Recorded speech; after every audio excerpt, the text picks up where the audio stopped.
মেয়ে, তোমাকে বলছি, পরিবারের সবার দিকে তাকাতে গিয়ে, সবার যত্ন নিতে গিয়ে, সবার টেক কেয়ার করতে গিয়ে নিজের কথা ভুলে যেও না। ইয়েস, এখন হয়তো বা তুমি ইয়াং আছো, তোমার বয়স 30, 32 বা 35, কিন্তু মনে রেখো 40-এর পর থেকেই কিন্তু আস্তে আস্তে ইয়েস দেখা যাবে হাঁটুর ব্যথা হচ্ছে, 50 না পেরোতে দেখা যাবে কোমরের ব্যথা, তারপরে হাজার একটা অসুখ আস্তে আস্তে কিন্তু আমাদেরকে ছেয়ে ধরে। সেজন্যই ডেফিনেটলি বাড়িতে ফল, ফ্রুট, মাছ, মাংস যা আসবে সব সবাইকে বিলিয়ে থাকলে খাবো, এই মানসিকতা থেকে বেরিয়ে আসো। এখনো সময় আছে, নিজের যত্ন নাও। নিজের যত্ন নেওয়াটা কিন্তু স্বার্থপরতা না। তুমি যখন নিজেকে ভালোবাসতে পারবে, তুমি যখন ভালো থাকবে না, তখন দেখা যায় কি তুমি অন্যকেও ভালো রাখতে পারবা।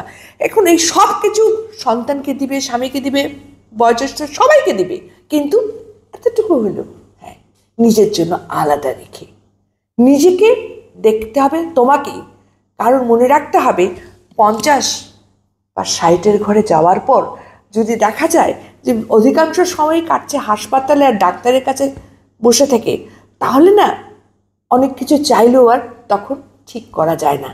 তাই এখন থেকেই যদি টেক কেয়ার করতে পারো, এখন থেকেই যদি নিজের যত্নটা নিতে পারো, নিজের প্রতি এতটুকু হলেও কেয়ারিং হতে পারো, বিশ্বাস করো, কথা দিচ্ছি ঠকবে না।